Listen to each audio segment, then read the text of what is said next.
Give me a title for this, please. I have no title, and I need a title for this message. We need people that will stand up for what is right. Don't worry about what man can do to you. In this day and age, just like in the times in the Bible, don't worry about what man can do to you. You need to worry more about what God can do and how God looks at you and your service to the Lord. That is more important than it is what man thinks of you. Man does not decide where your soul goes. God does.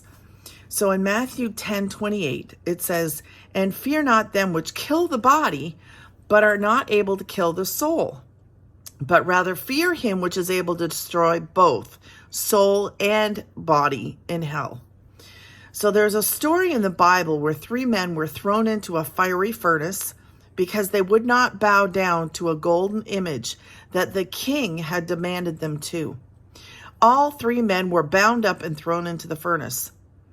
This is what they said. Daniel 3:17-18. "If it be so, our God whom we serve is able to deliver us from the burning fiery furnace, and he will deliver us out of thine hand, O king.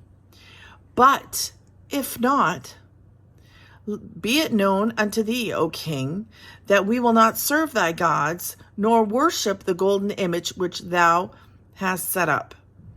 Can you imagine? Okay, that's 17 and 18. Can you imagine how they felt? What was going through their heads? Like I would probably, I don't even know the words to describe how I would feel. Let's read what happens in Daniel 3:24-25. "Then Nebuchadnezzar, the king, was astonished and rose up in haste and spake and said unto his counselors, Did we not cast 3 men bound?" They were bound. They couldn't move. They were bound when they put them in the fiery furnace. "Did we not cast 3 men bound into the midst of the fire?" They answered and said unto the king, "True, O king." He answered and said, "Lo, I see 4 men loose, walking in the midst of the fire, and they have no hurt, and the form of the 4th is like the Son of God." Now, if you ever read any missionary books, other books too, like missionary books, and I'm talking, this is the Bible, but other missionary books, you can read of the Lord showing up in miraculous, divine ways that only God can show up. We need to believe God and believe him to do the impossible. So if you're a missionary, if you are, I actually scratch that.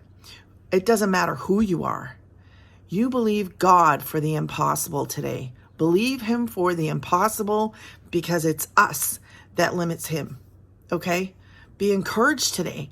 God can meet you wherever you are, provide for you whatever you need, and in the middle of an impossible situation, he will show up. God bless.